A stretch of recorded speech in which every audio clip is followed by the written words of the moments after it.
you're completely absorbed and obsessed with food.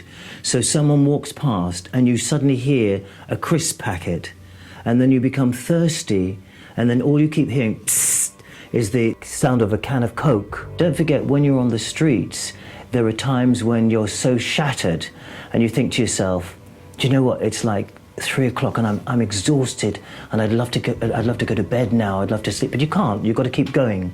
And then shelters or places that you go to where you're allowed to sleep at night, you've got to be up early in the morning and out. So your whole world becomes up in the morning and you're pacing the streets.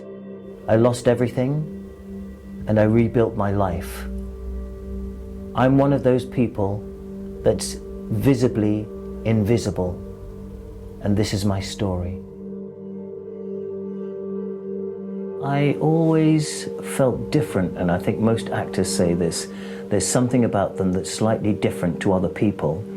I think my first break was with the film Bugsy Malone. I auditioned very, very badly, read badly, sang badly, because I had no experience of performing, but was offered a part. And then soon after going to a school of performing arts, I got into Grange Hill, the original Grange Hill.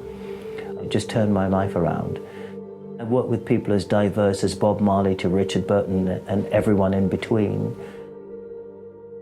A few years ago, I became homeless. I'd sunk all my money into a business deal that went wrong.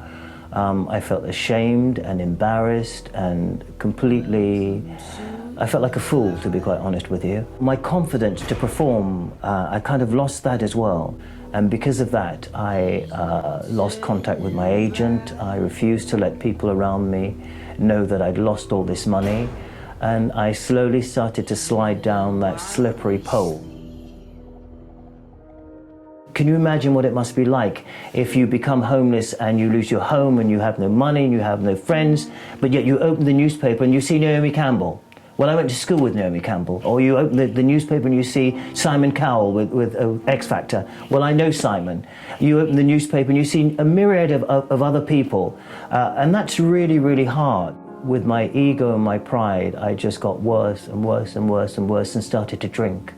And the more I drank, I thought I could just bury all the emotions that I had accrued from losing all my money through this bad debt.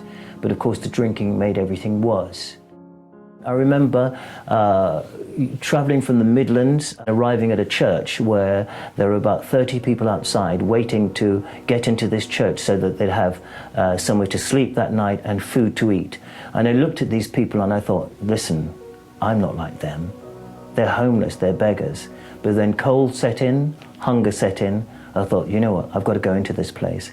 When I went into the church, it completely turned my mind and my psyche and my everything around, because I actually got to know the people. It was all about just connecting with human beings.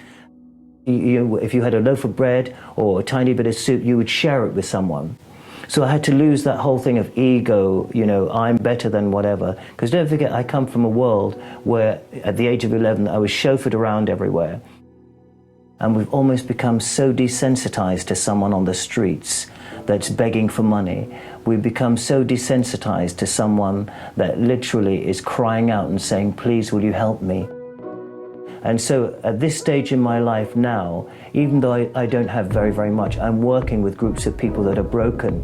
My client base are homeless, survivors of mental health, survivors of addiction, and survivors of disability.